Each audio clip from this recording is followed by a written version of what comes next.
Գյուրջան Կասկադ, հասանելի բնակարաններ 65 ամիս մարման ժամկետով։ Երեք տեղեկություն եղավ, որ Հայաստանի և Թուրքիայի փոխարտգործ նախարարներն են հանդիպել, ում նախաձեռնությամբ հանդիպում են եւ արդյոք սա նախապատրաստական հանդիպում էր նախապատրաստելու, այսինքն վարչապետի եւ Թուրքիայի նախագահի հանդիպումը, որովհետեւ այդ հանդիպման մասին չհերկված տեղեկություններ կան։ Ընդհանրապես վարչապետի օտարերկրյա այցերը հերքում կամ հաստատում է կամ հայտնում է դրանց մասին կառավարությունն է եւ սա նույնպես այդ դեպքն է, այսինքն ես որևէ բան չեմ կարող ասել, երբ որ որևէ այց հաստատվի, կառավարությունը վստահաբար կհայտնի։ Փոխարտգործ նախարարի այցը Թուրքիա, Հայաստան, Թուրքիա կարգավորման շրջանակներում էր, դուք գիտեք, որ տարբեր, ոչ միայն ես եմ շփվում Թուրքիայի հատուկ ներկայացուցիչի հետ, այլ նաև ԱԳՆ մակարդակում շփումներ կան, տարբեր նախարարների մակարդակներում շփումներ կան, երկրների ղեկավարներն են հեռախոսազրույցներ ունենում եւ սա այդ շրջանակն է։ Իսկ կոնկրետ պայմանավորվածություններ էր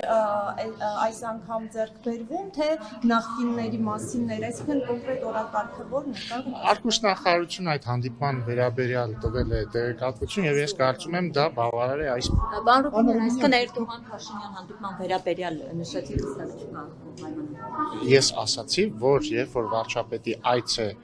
պլանավորվում կամ պիտի տեղի ունենա, պատշաճ ժամկետներում կառավարությունը դրա մասին տեղեկացնում է։ Իսկ դուք հանդիպում ունենալու եք։ Այս պահին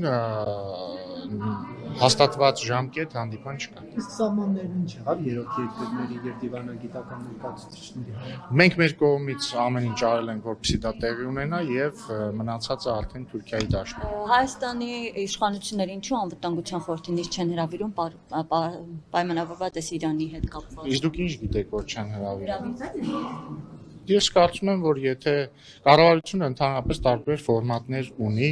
անվտանգության խորհրդի նիստ հրավիրելու, դրանք կարող են լինել հրապարակային, կարող են լինել ոչ հրապարակային։ Եթե ձեր հարցի բովանդակությունը այն է, թե արդյոք Հայաստանի կառավարությունը տվյալ իրավիճակից բխող ռիսկերը գնահատում է, ունի տարբեր սցենարներ, այո։ Իսկ ինչ ռիսկեր կան, պարոն Ռուբինյան։ Դե ակնհայտ է, այսինքն մեր հարևան Ինչպիսի սպառնալիքներ կարող են լինել ձեր կարծիքով։ Տեսեք, երբ որ մի երկրի հարևան երկրում ռազմական գործողություններ են, դա ինքնին արդեն սպառնալիք է տարածաշրջանային կայունությանը եւ դրանից բխող տարբեր սցենարներ կարող են լինել։ Ես հիմա չեմ կարծում, որ պիտի մենք խոսենք այս սցենարներից, որովհետեւ իմաստ չունի հիմա սպեկուլյացիաներ անել, բայց կառավարությունը պատրաստ է տարբեր սցենարներ։ Ադրբեջանից ռիսկեր կան, Ընդհանրապես կրկնում եմ, երբ որ տարածաշրջանում ռազմական գործողություններ են, դա ստեղծում է ապակայունացման ռիսկեր։ Պարոն Ռուբինյան,